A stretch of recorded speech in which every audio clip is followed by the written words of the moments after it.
Hey, good morning. It feels like forever. Well, it has been, I guess, since I spoke to you guys. Um, Heading to work and running really late because I usually work from home on a Monday, and I went for my usual beach walk this morning, but forgot. But I just got alerts for like 20 emails. It's weird. Um, Hello. Yeah, so I went for my walk, but usually I don't have to get back up to the house for like not even 7:30. When I work from home. But when I work in town, I need to be back at the house like by 6:15. And I got back to the house at 7 o'clock. And I'm like, oh shit, you're working in town today. One little tweak to your daily routine. Anywho, I'll get to work on time, but yeah. So I thought I'd just go live because I miss you, Groovers. I've been off YouTube for a reason. Well, for about 10 reasons. But I miss you all, and I thought I'd just go live, update you on what's going on in my world, see what's going on in yours, maybe have a bit of laughs, and you can fill me in on any amazing that's happened on YouTube. Yeah, right. Is it still Groundhog Day? I reckon it might be. But the reason I'm going into work on a Monday, when I normally work from home on a Monday, is because I'm training a new staff member. She was a volunteer and then she became an intern and now she's employed full time. And you might be thinking, well, that's great, but why aren't the lawyers that are already in the office on Mondays during the training? Well, good question.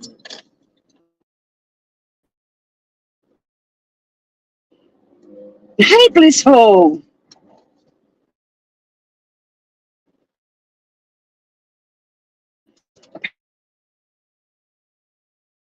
Different sorts of clients and um, legal issues and things like that, which, kind of would make sense, except that Sarah's and my calendar is completely out of sync today. So Michaela will either end up sitting in with us for the like 3 clients. If she mixes and matches, or just stick with one. She'll get to see about 6. But crapping on, I know.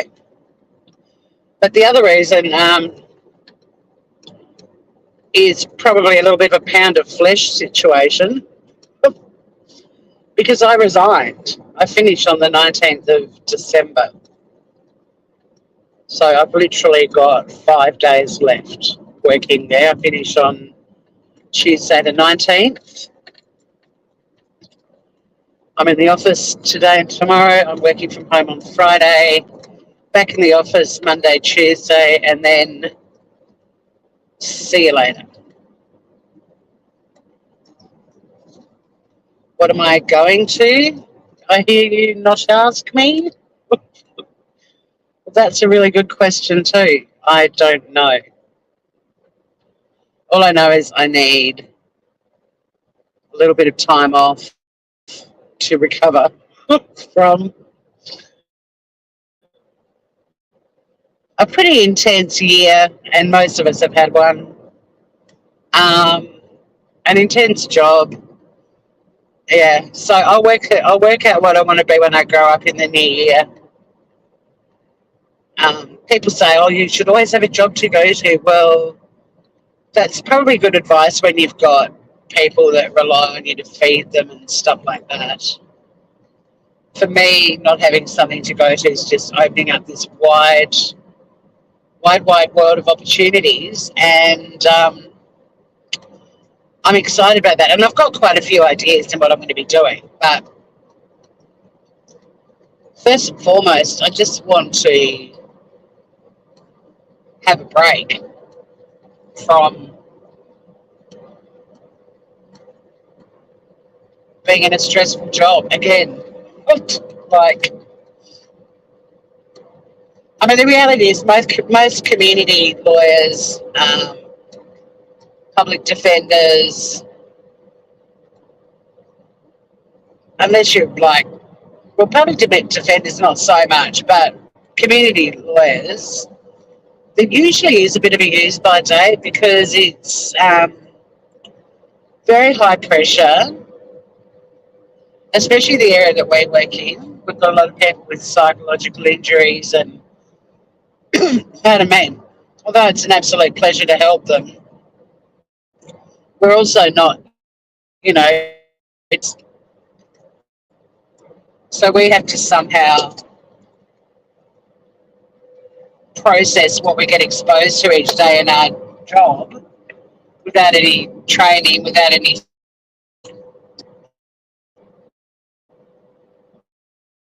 very limited mental health support for us. And, you get a day of 7 people in a row that are all super anxious, highly emotional, sometimes quite severely. I've got to watch what words I say on here. But, hey, Ruth. Stuff it, I'm going to say it, we're adults, suicidal. And we're not actually trained to deal with people that have mental health issues. You can feel like a punching bag at the end of the day. You can feel like a punching bag after one client. You can feel like a punching bag in the middle of a call with a client. And I don't know why the world has changed so much, but people have changed, like just manners, gratitude, just being reasonable, like that sort of stuff is kind of rare now. We've already got people that are existing in an incredibly stressful situation, but they, a lot of them, not all, there's, I mean, we celebrate the clients that are thankful and nice and treat us with respect, but a lot of them don't like the advice we give them. And in the past, we'd sort of say, look, these are your options. But these days, if you give advice they don't like, they abuse the fuck out of you. We've actually got, for the first time ever, a policy for dealing with abusive clients. We've also got a policy for building security because we've had clients walking in off the street, pretty intimidating kind of people, sometimes obviously on some sort of drug cocktail. And yeah, I feel like I know that I've reached the end of my community legal road. So I finish on tomorrow week. Woo! I'm really excited about it because I know how much I need a break from abusive people. What made me go into that role was being able to help people, but I feel like I've helped as many as I can in that particular area of law.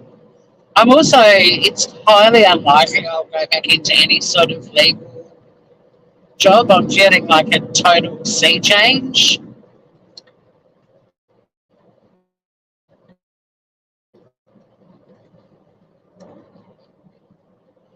People have gone to the dark side, for sure, Ruth, and I just don't want to commute an hour and a bit each day to have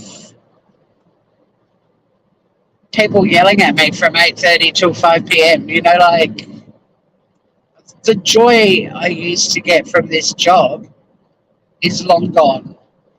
And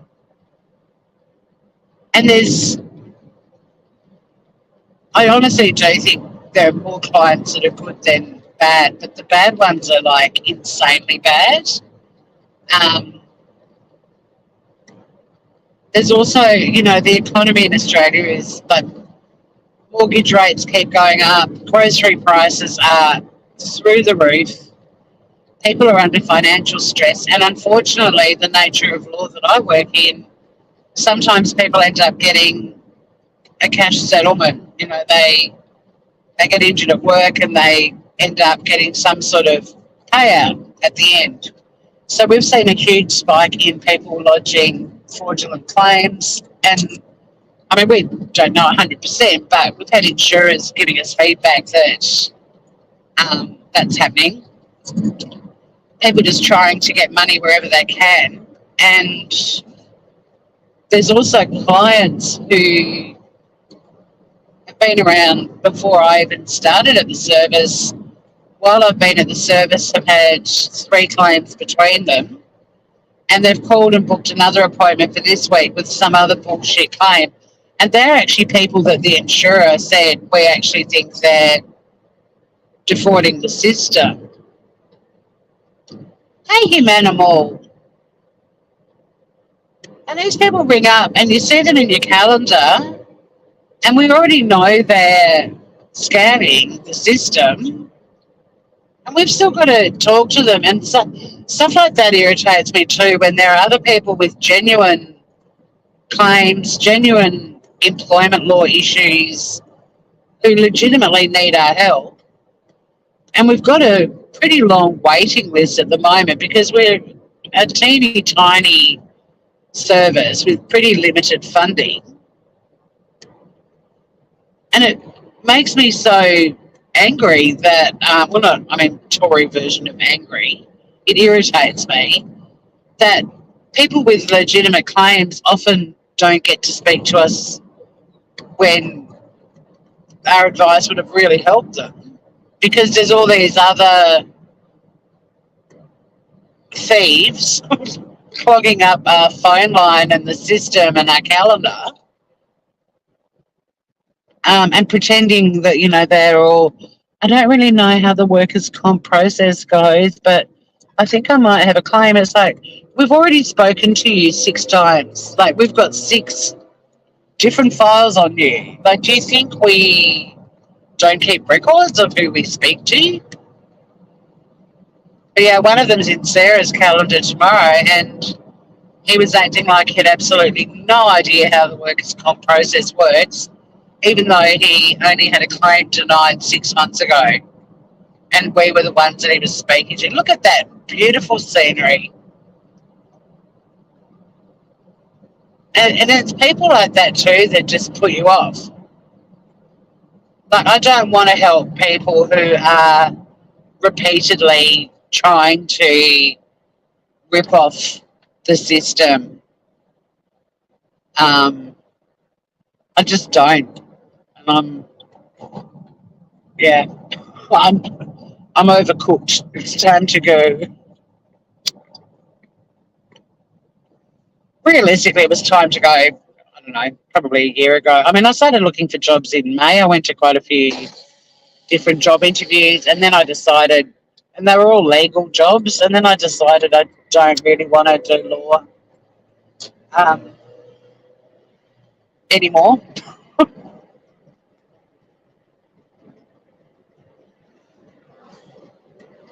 I mean, I might, if it's another...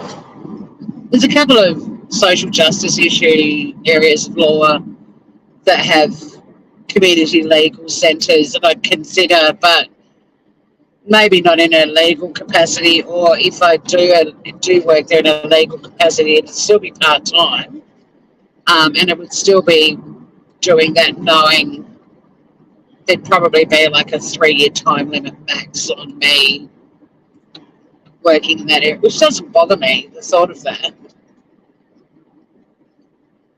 But I'm just going to take all of January off.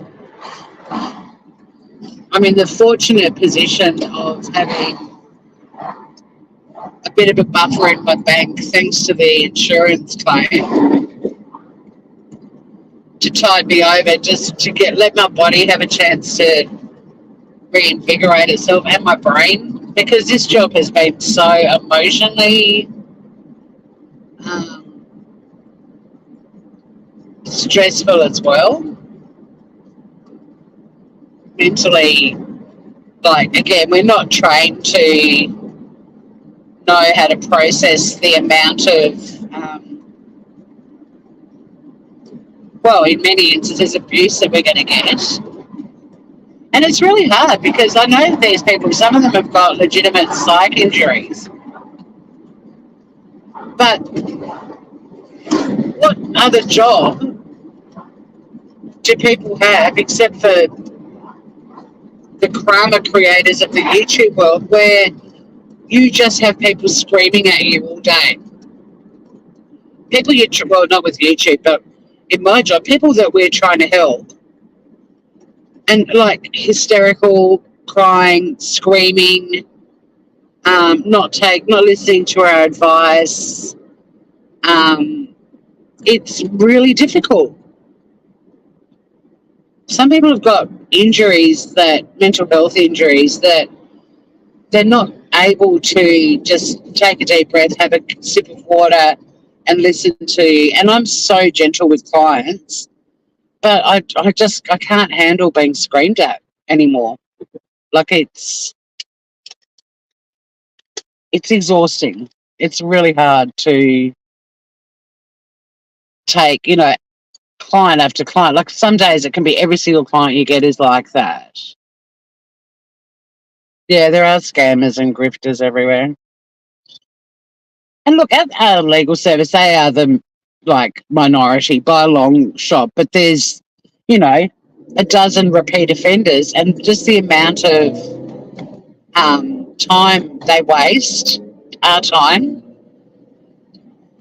when we could be helping other people.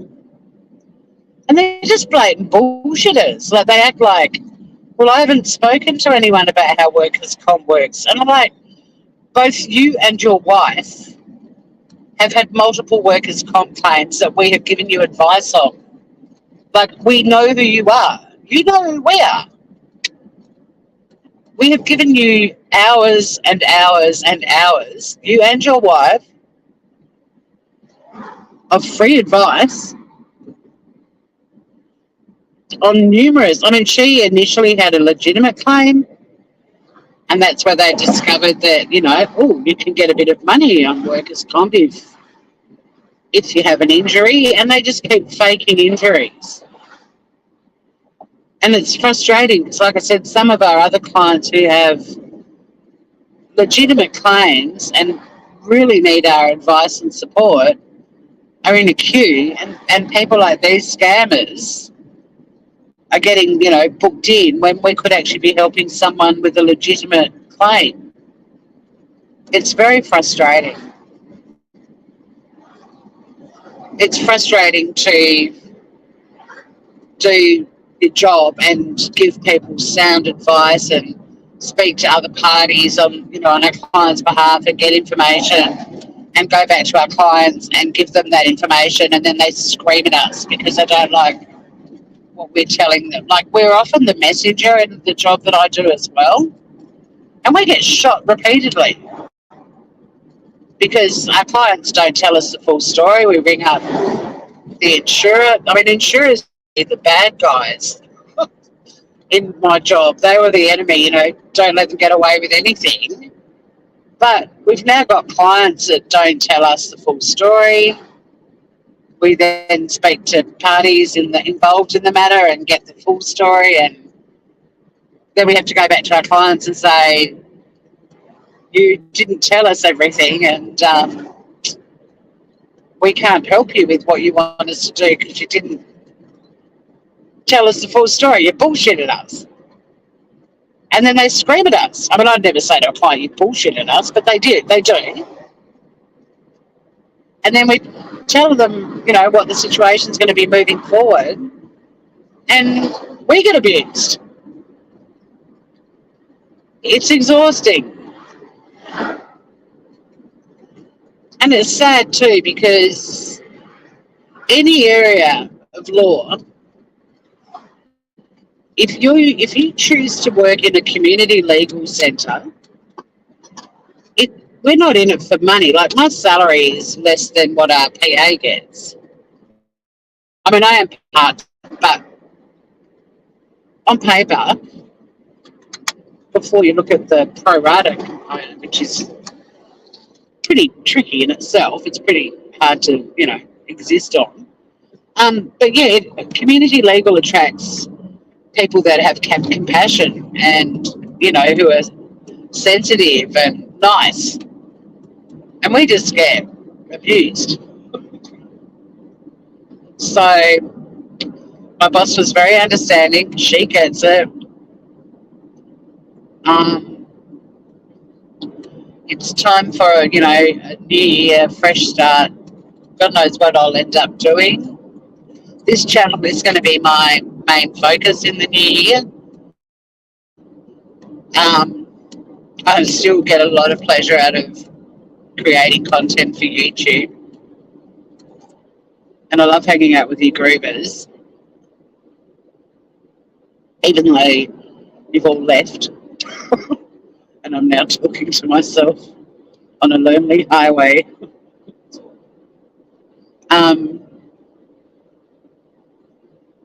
And I'll be dedicating an actual day to YouTube to create videos, edit them, record them, research, all of that. So I'm going to treat it like a working day and schedule a video and a live like 2 times a week, maybe 3, and just have a completely focused day doing YouTube. Because that's the other thing, this job, it's soul destroying. So, like I might be like, oh, maybe I'll go live on YouTube tonight. And then I get home and I just nourish my body and curl up in the fetal position and feel depleted. And I just have to basically find the energy to get up and do it all again the next day. So once I'm not constantly recovering from this job, I might feel more inclined to, go live and hang out with groovers and have fun again. I've also had really hard things going on in my personal life too. I've had Sunny has been sick on and off for nearly 2 months following that stay in the cat hotel. So I'm managing her now, and she's got like anxiety that's off the charts. She's on her 3rd lot of meds at the moment. I've had an auntie die. I've got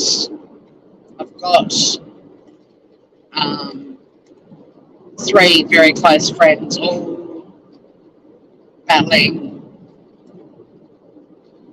pretty serious cancers. One of them being my host sister when I lived in America. She's very sick at the moment. My best mate from childhood, who lives in San Diego, is here at the moment. And she's got a lot of family, her whole family's here. She's got a lot of people to catch up with, but we've been spending a lot of time together, and I'm not going on YouTube when I've got my oldest friend in my house who I want to cook for and hang out with and catch up with. Thanks, Ruth. Thanks, Humanimal. I'm hoping she's turning a corner, but the slightest change at home just triggers it again, and I don't know how many times she's been to the vet. I mean, even I've been to the vet without her. I had a consult with the vet without Sunny there, and it still cost me $180 to basically chat to a vet for half an hour and learn stuff that I could have found out on the Google machine. So, yeah, there's been a shitload going on. And then on top of all of that, you've got all the bloody Christmas functions, and how many glasses of crap champagne does one person have to drink? I mean, I barely drink, but even the 4 or 5 events I've been to now.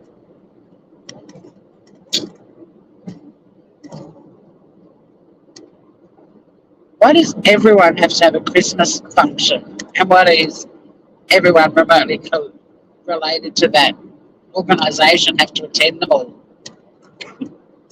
I'm not bar humbug. I love Christmas.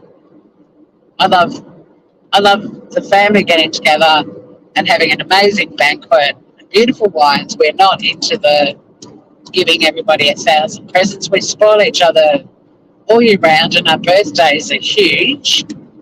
We go nuts for everyone's birthdays. Some Christmases we'll do a secret Santa. We're not doing one this year because there's like 40 of us all gathering, and we're all bringing different types of food or specific bottles of wine, and it's all about, we treat our Christmases are like America's Thanksgivings. It's just about getting together, eating amazing food, and presents are, none of us need anything. We've all got more than enough to survive, you know. And I've just once again done another massive cull. I'm setting up my end group to be a home office because I'm hoping in one of my jobs, I'm thinking I'm going to have 2 part-time jobs next year, and I'm hoping one of them is a home-based job. But it'll also be like a permanent YouTube studio. I'm sick of having cameras and shit set up in my living room on my dining room table. So I'm making a little dedicated home office / studio.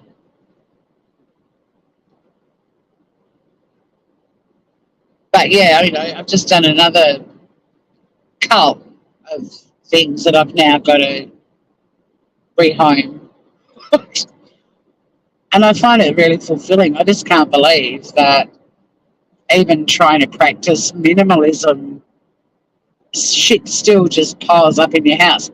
And a lot of that shit is, you know, unwanted Christmas gifts. Like, even if our family does give each other gifts, we give each other practical things, or things that, you know, someone might have something that's getting a bit old and they're like, I wouldn't mind a new doona. And we're like, okay, well, that's your present. Or we give each other an adventure.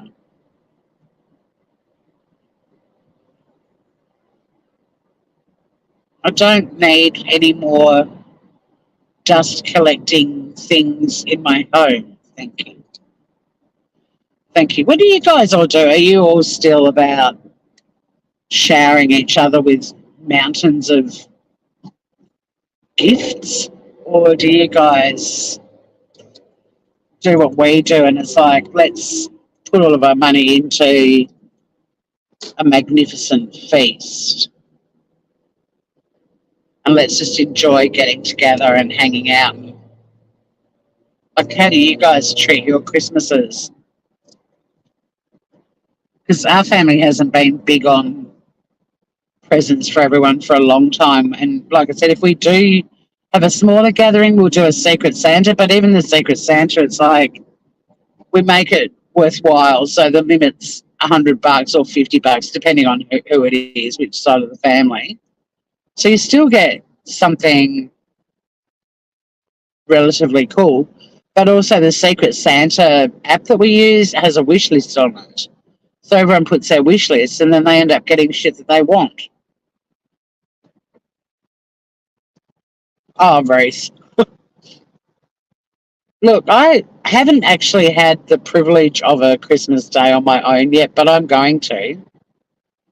My beautiful friend Ange, who's home at the moment, we were talking about Christmases, and she went to Egypt on her own and had Christmas there on her own, and she said it was awesome. She loved it. So I think everyone should experience it. Because it also makes you realise how overhyped and commercialised and awful it is now anyway. Like, I've had a lot of Christmases with me and one other person, and I've enjoyed them a lot. Or like really small Christmases with like only 4 of us. Bring that the fuck on. I don't miss the insane Christmases when I was growing up, and every relative in the family would sort of appear, and you wouldn't see them, at all during the year.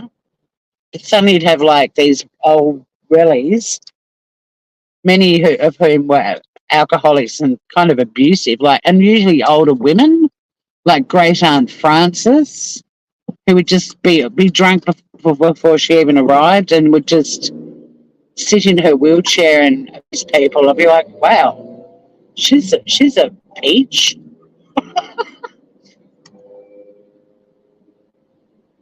And there'd always be family arguments, and friggin' someone would be shitty about something. And then when we were young, God forbid you crank out a board game and the competitive person in the family doesn't win. That was always great. I mean, I have got memories. Some of my childhood Christmas memories are lovely. Well, my mum made such an effort for us, but when she died, Dad didn't maintain the style of Christmas that Mum had done. And from that point on, they kind of got quite sad, I guess. But I've been Christmas isn't at my place this year, but I've got decorations up, and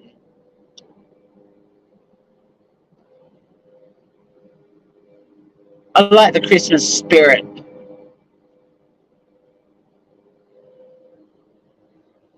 But, there have been years where Christmas has depressed the fuck out of me too. Like, it's so overhyped. Just eat something you love, whether it's on your own or with 10 people or 20 people. Just eat food that you love. Keep it simple. And I'm not even a Christian anyway. I think the religious folk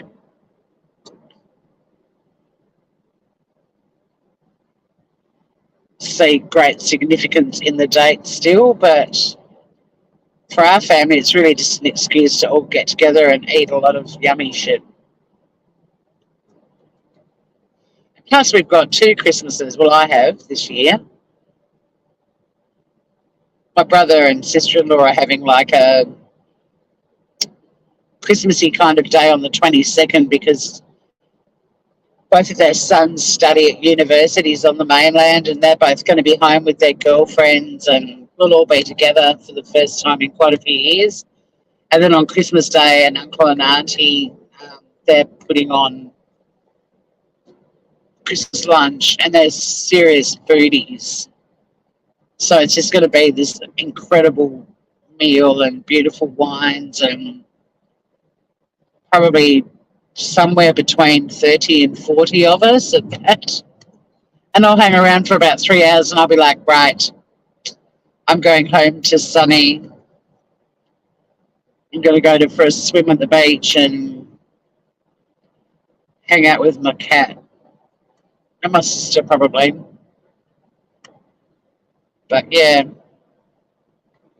I feel for people who do get really depressed because of the way Christmas is so overhyped. Like, I wish it didn't have such a negative impact on so many people.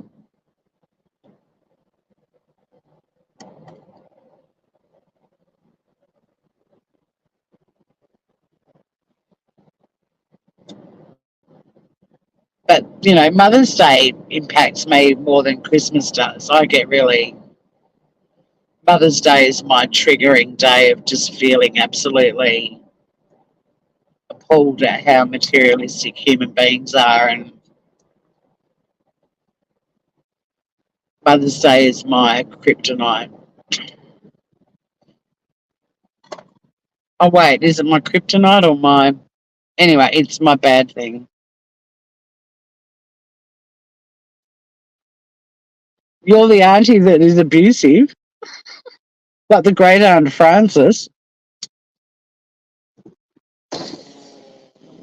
But my mum and dad's house, to get down, there's a cruise ship in my mum and dad's house to get down to the house. It was a beautiful, but quite a narrowish, windy, steep path. Not really windy, but a bit bendy. and stay. And it took 4 men to lift Aunt Frances in her wheelchair and carry her down to the house. And she just hurled abuse at them the whole way down. And they'd get to the bottom and put it down, and you'd have these 4 men that were just absolutely pale and shell-shocked by the vitriol that had poured out of Aunt Frances's mouth. But I still don't completely know how she was related to it. I mean, she clearly was, but I think she was on my dad's side of the family, but I can't be sure. And I might have to ask my siblings, but without mum and dad around now, I don't know. But I just remember this drunk woman in a wheelchair who had nothing nice to say to anyone, and she complained about the food. But she added, well, I was going to say she added nothing to our day. She added a lot of shit and negativity and abuse. Why invite her? Why did she make an appearance whenever it was?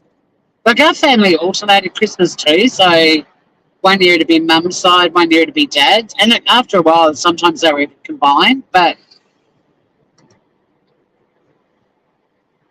why keep putting that old bag on the list, you know? I mean, it probably was entertaining the first couple of times, but then it just turned into straight up abuse and vitriol. I don't know why she kept getting invited again.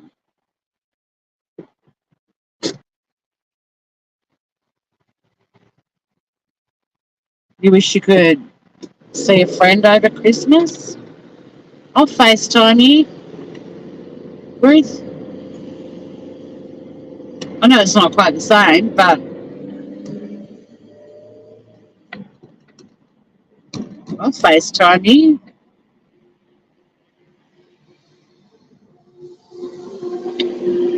I mean, that's something else I could do, because I'm not planning on spending, the whole day at Patty and Lou's, my uncle and aunties. I'm planning on being home by, I'm aiming for 4 p.m. at the latest. The surf club does actually have an afternoon surf meet on Christmas Day as well, which I'm just going to use as an excuse to bail. Maybe I could go live. Or I won't if my home office isn't set up. But yeah, I'll FaceTime you, gorgeous.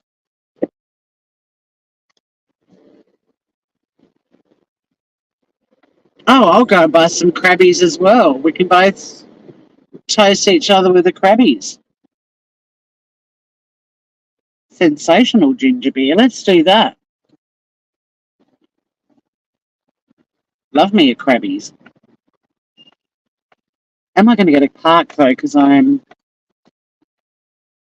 arrived much later than I usually do. It's reserved. Reserved. Not reserved. Unbelievable. Inconceivable.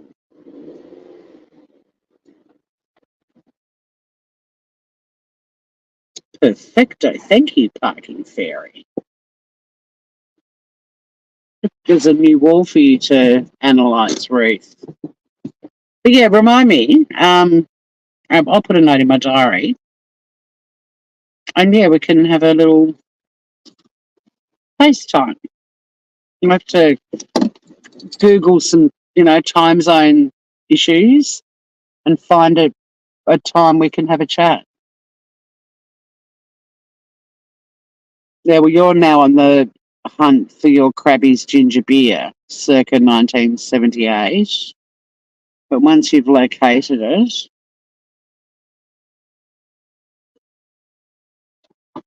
pop it in your fridge and stick a bit of tinsel on it. And yeah, maybe you could, on Messenger, why don't you send me the times that will be good for me to touch base. And I'm happy to make it be on your Christmas Day because of time zones.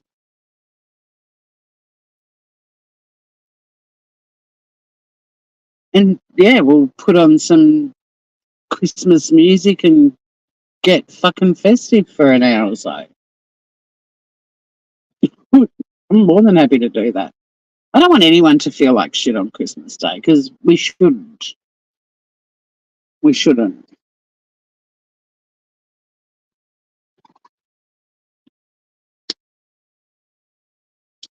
But I'm always happy to, if anyone ever wants to chat, FaceTime, whatever.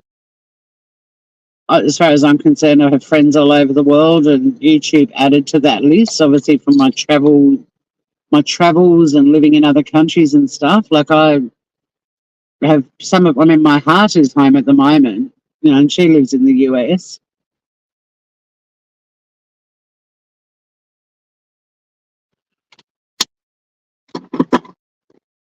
And we now have, the most incredible technology that allows us to call each other for free and see each other's faces, and fucking amazing time to be alive. Now, imagine back in the day, I would have been like, Ruth, I'm going to get out my quill and ink and write you a letter and expect to get it in 3 years.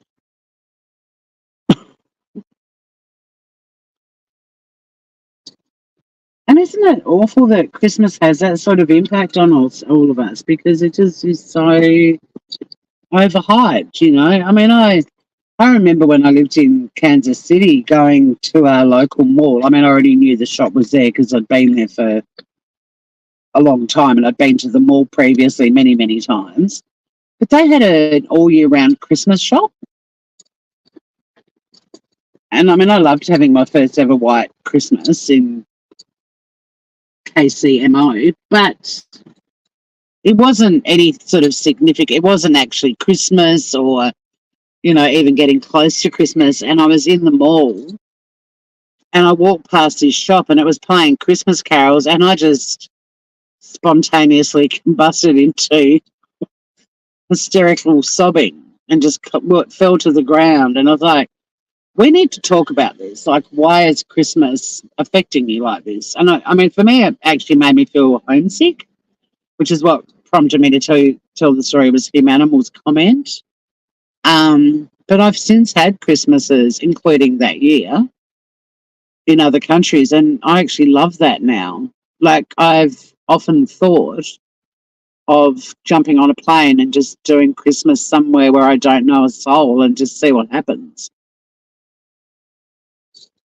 But it does. I mean, it brings back, I suppose as kids, for many of us, sadly for a lot of kids not the case, but for many of us, Christmas was such a magical time of the year. And yeah, Christmas has never been the same for me since Mum died, because Mum's mum, my grandmother, is putting on some foundation. Oh, I'm getting a bit low on this. I need to swap it out with my new one. My grandma's little brother died at Christmas as a kid, and so my mum didn't have a childhood of awesome Christmases. Understandably, I think if you lost a child at Christmas as a parent, it would be very conflicting. Like, I mean, they still had two other. Oh no, sorry, she only had that one brother. My grandmother, I was thinking my mum. It'd be hard because on the one hand you're a mother now and you have children of your own, but on the other hand you are always reminded that you lost your baby brother at Christmas time. I mean, when I say baby, he was like 11. But as a result of that, my mum went out of her way to make Christmases magical as fuck for us, but not magical in terms of spoiling us with gifts. Like, she she was still really traditional. Like she'd put walnuts and an orange in our stocking and maybe a new hairbrush.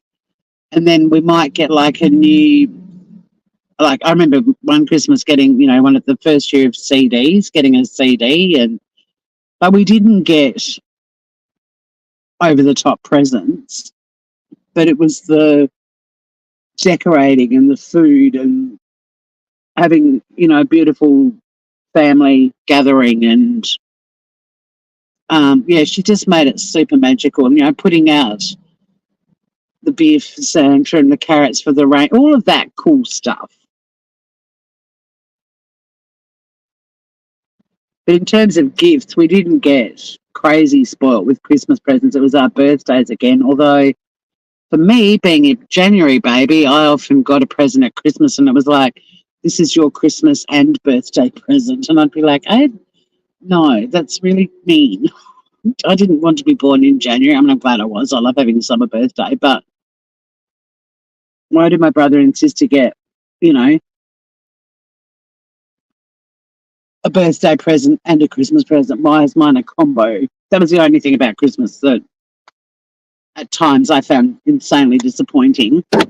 But, a little bit ripped off. And also my birthdays were always, if I ever had a birthday party, they were always poorly attended because it was in January and everyone was away on holidays. They were at their shacks or, some of them had even hopped on the plane and gone somewhere.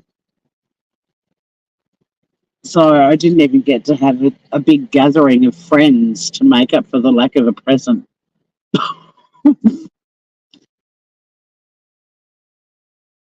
But Mum made Christmas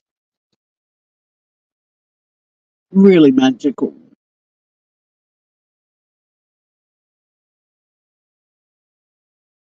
And, Dad had his thing. Dad would wake us up and take us to midnight mass, even though we weren't an overly religious family. But I don't know, something about being woken up in the middle of the night and bundled into a little coat and hat and taken off to church to sing Christmas carols, I always thought was kind of cool.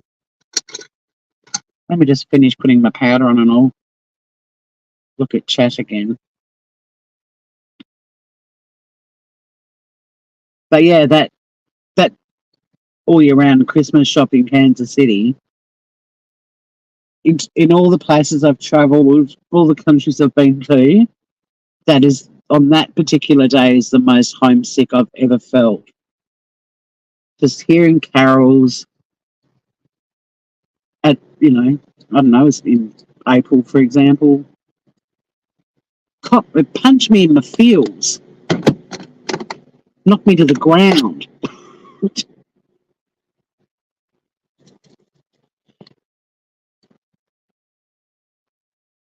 Hi, Kylie. How are you, cuz? Yeah, I haven't been around much. I've had so much going on. I don't know if any of you are into star signs and stuff, but I'm in my second Saturn return, and it's just a year of major upheavals, and I really miss all of you guys. But there's been great stuff going on, and there's been challenging stuff going on, and there's been sad stuff going on. But I've also resigned from my job. I've got 5 more days. And I couldn't be more delighted. I'm so over it. I'm over the clients, to be honest.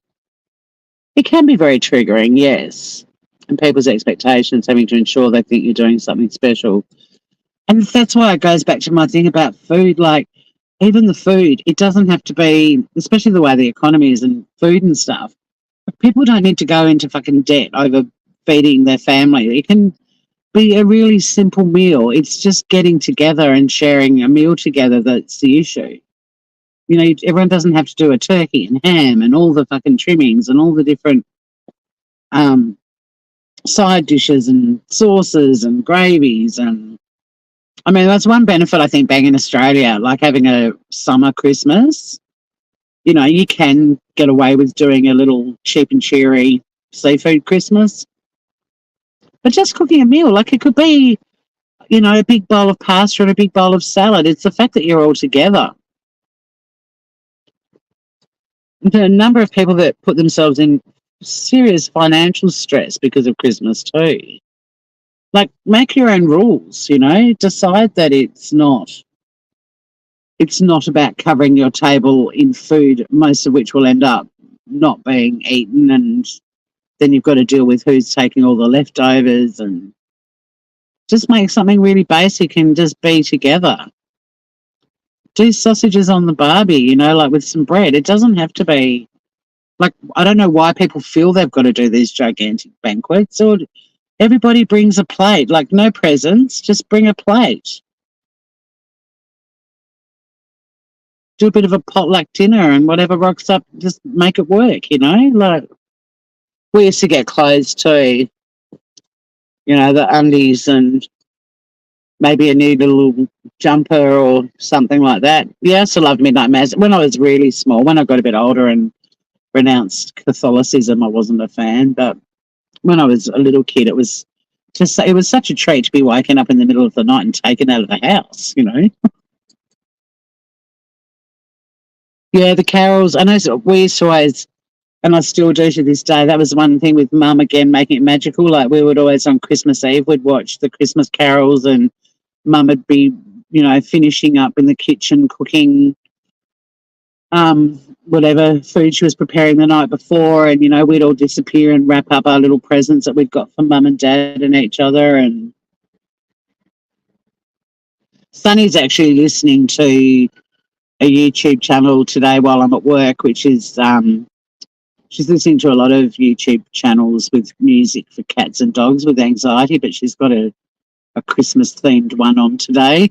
I'll probably get home and she's like, "Can you not leave me at home again with fucking carols all day?"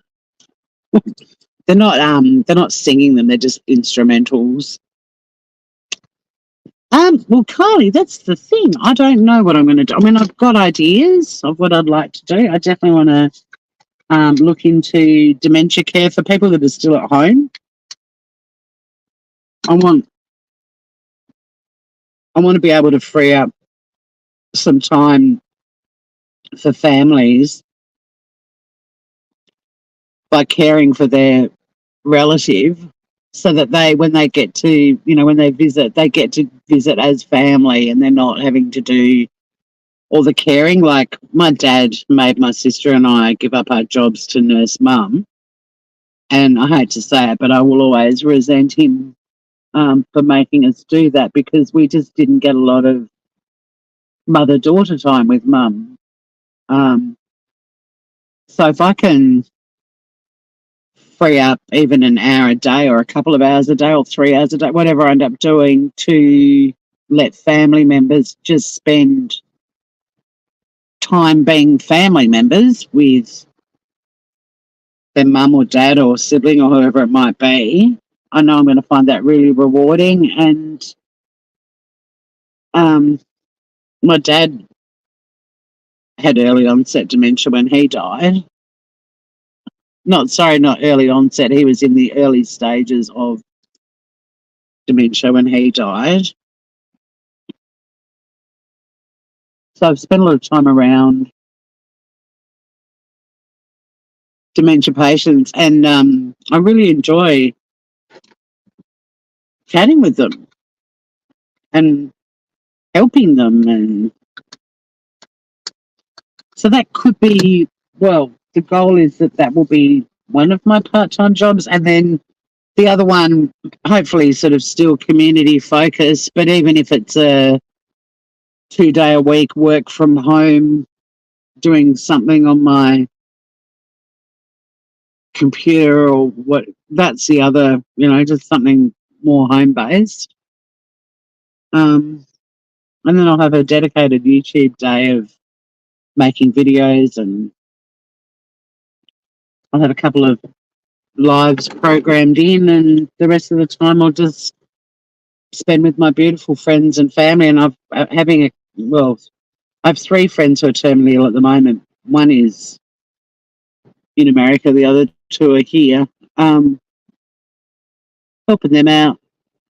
You know, it's interesting when you've got friends starting to get terminally ill that, you know, who live alone.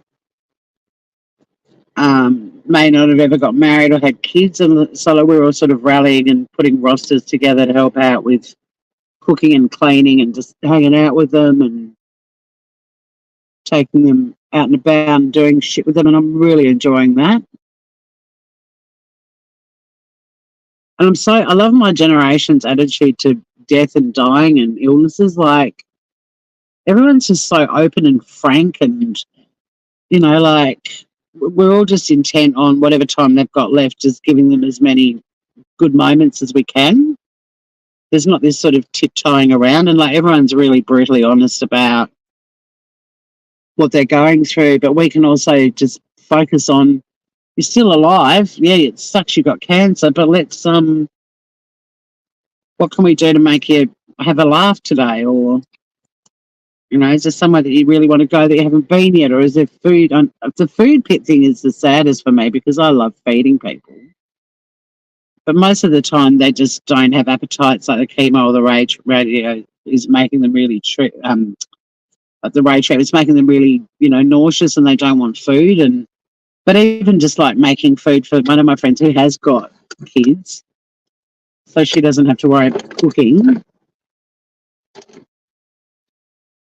for her family. But yeah, I just want simple, easy, helpful.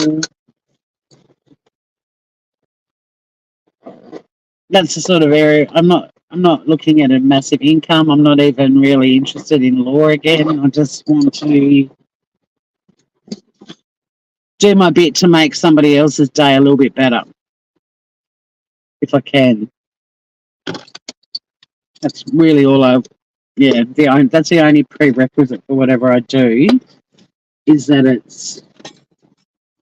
it's giving somebody else a break.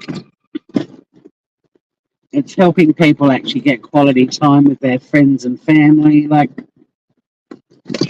I just want to be useful and helpful and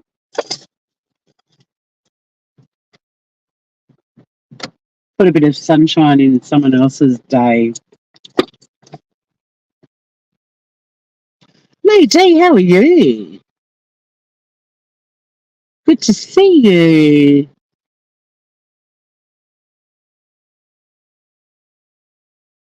Oh, and I will be taking a bit of time off. I'm taking all of January. So, like, I finish up here on the 19th of December, so like Tuesday week. That's my last day, and my plan is to not work in January at all.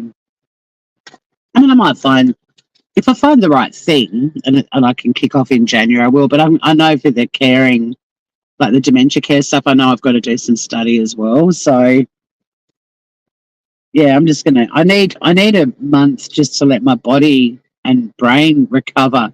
Because the 2 weeks I had off in October made me realise how much of an impact this job has on you. And it was only at the end of the second week that I was starting to like sleep properly. My appetite came back.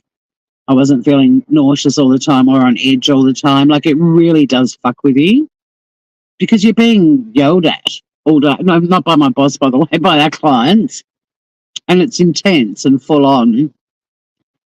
And we're not trained psychologists or counsellors. And lawyers who work in community legal centres are driven to want to help people. And we just get screamed at. And I've had days where with clients back to back, and I know they've got psych injuries, but the hysterical screaming, crying, yelling at you, and you can't get them to calm down to give them advice. It's incredibly draining.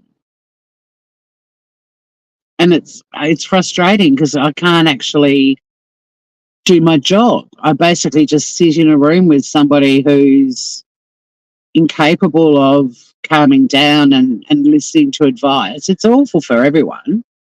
Don't get me wrong, I feel terribly sad for these people, but we're just punching bags some days. From like the day, from the second we get in there to the second we leave, we're basically just getting yelled at by people. I didn't become a lawyer for that. Thank you, Humanimal. I mean, it's driven by my resentment of my own situation. But I really enjoy being around people with dementia. I find them so much fun. I seem to be like a dementia patient whisperer because this woman on the flight over to Adelaide was sitting on the aisle opposite me, and she was with her husband, and she had a carer badge on, and he had a little badge that said, "I have dementia. I don't always mean what I say," which I thought was a really good little badge.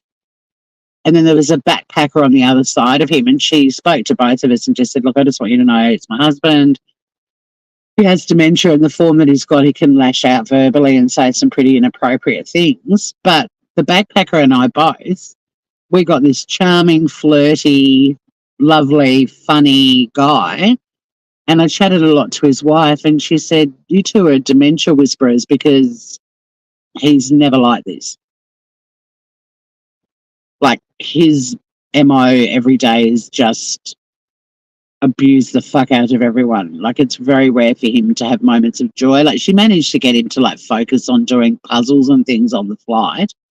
But yeah, he charmed us both. And then I remember thinking too, it was like, how lovely for this backpacker to have that experience as well, because that's where travel's great. Because that young girl ended up having a really good flight, sitting next to this dude with dementia, and she'll be telling all of her friends about that. And I just think, yeah, it makes me feel good inside when you see people have a really positive experience and you know that they've now got some knowledge which might have changed her opinion or helped her shape an opinion, and she'll tell people forever about that story. And I thought it was really beautiful, the whole experience.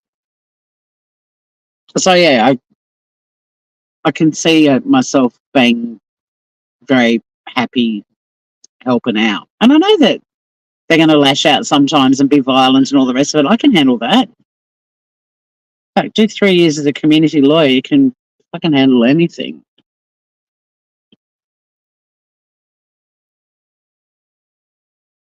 Yeah, there's such a need as well. And that's another thing. Like, I'm always looking for, like, at this job that I've got now, I always look for jobs where there's a real need and people just aren't putting their hands up. Like, the dream job to me is actually filling a position that takes the pressure off the other people that I'm working with and benefits people. Like, that's my goal. That's my dream. My dream job isn't the biggest income I've ever had and doing something soulless. I'd rather earn way less and make a difference, even a small one, you know. She loved it. Yeah, I reckon I'm going to love it.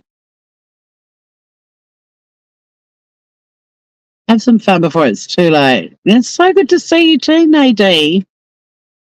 I thought I'd just do a little go live because I do miss you, Groovers. Yeah, there isn't any net, and that's the thing. Like, we constantly like, oh, they have a psych injury. This is my current role, but I've got a psych injury, and I would never have spoken to anyone who was trying to help me when I was living with major depression and anxiety issues. Like, I was still able to be polite and respectful, you know. So even though I'm kind of like, it's not their fault, they've got an injury, it's like, well, I didn't lose my manners when I had my injury. And if there'd ever been a day, and there weren't many, but if there'd ever been a day that I felt like I wasn't equipped to be anything but the basics of being polite, I'd just stay at home and not speak to people, you know, like, they're choosing to be like that. I've got clients with neurological injuries. That's a bit different because their brains are completely like, everything about their life has changed because of their brain injury. But I know what anxiety is like. I've got it. I know it's different for everyone, but I've never, ever lost my capacity to be a decent human being.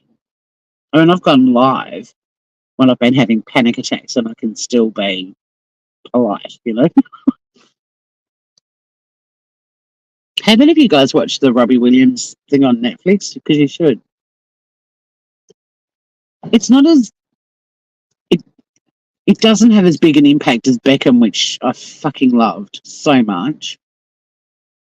But it's so interesting just to watch it and listen to him and think about how musicians that you love, like I saw Robbie Williams performing a lot. Even when he left Take That and performed to 3,000 people in Adelaide, I went and saw him because I had a bit of a Take That obsession as well. But he was having a massive panic attack before... Oh.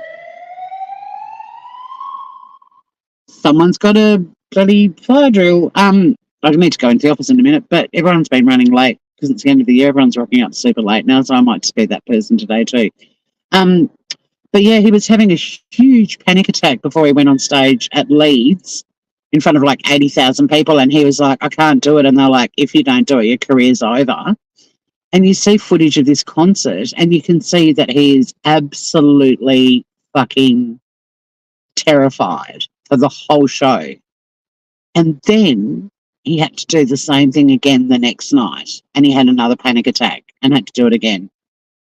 And, you know, like you go and see a concert of an artist that you love and you've seen them a few times before and you're like, yeah, that concert wasn't good as the previous one. You don't think, oh, that's because they were on stage having a panic attack for the entire show. So it was a really good eye-opener for that, just like realising what sometimes might explain things not being as good as they were the last time you saw them. But it was really lovely. Like, I really enjoyed it too. But I felt for him because he, with all the scandals and how he got treated when he left Take That, and, you know, the drug use and all the other things at rehab, all the things he'd been through, the worst experience, the most traumatic was having to perform live twice in Leeds whilst having a panic attack that lasted the entire show. And you can see it in his face. The kid is absolutely fucking terrified. And his daughter's in the room because they basically show him all this footage that he's never seen before, and then he talks about where he was in that, like in his head at that time, or what was going on in his life, or whether it was a good time or a bad time. It's really good. But his little daughter Teddy's in the room with him when he's about to watch the lead sing, and he actually asks her to leave the room. He's like, I'm about to watch the most traumatic experience of my life, Teddy, and you're not old enough yet. Like, I'll show it to you later. I'll tell you about it later. But yeah, all power to the guy. The fact that he was able to do those two concerts, even though in his mind, I mean, it was horrible that he was forced to do it and pretty much told his career would be over if he didn't. But that look on his face, you can just see absolute fear. Unbelievable. What a resilient human being. But despite that, he didn't go out on stage and abuse the fuck out of his audience. You know? He was still able to put on a show and be a good guy. So that takes me back to these clients of ours that are, you know, anxious. It's like, you're not performing to 80,000 people. You don't need to scream at me for an hour. Calm the fuck down. And I always have to send them emails because I don't listen to the advice, and they leave and I just feel absolutely exhausted. And then next client, same thing again. So that's why I'm pulling the pin. It's time to help people who are at least able to be reasonable. I'm exhausted by people who are unreasonable and just want so much and yet feel they can treat everyone around them so appallingly and still expect to be helped. I'm at the end of the line with that. I can't help any more of them.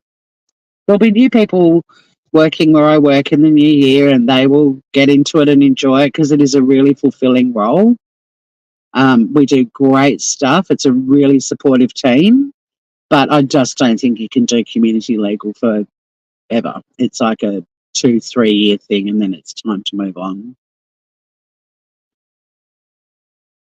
We don't get paid well at all. Yeah, law is going to be put in my rearview mirror unless, you know, there's some sort of, I don't know, I'm still looking at sort of Aboriginal legal rights stuff. I've still got fire in my belly from the Yes campaign. But if I do it, it'll be more like community engagement rather than law, potentially. Who knows? The world is my oyster. But right now, my job owns my ass and I got to go. Thanks for popping in, though. That's a good thing about YouTube, is like just reconnecting even for an hour. Seeing the names of peeps that I adore. But have a beautiful day if it's daytime for you. Have a lovely evening if it's evening for you. And thank you for hanging out with me. And stay beautiful, because you all are, well and truly. And catch up soon. And Ruth, work out some times for us to FaceTime on Christmas Day, on your Christmas Day. And I'll pop it in my diary. But, yeah, love you, Groovers. Take care, everyone. I'm about to enjoy my second last Monday, and I couldn't be more excited. Until next time, stay groovy, everyone.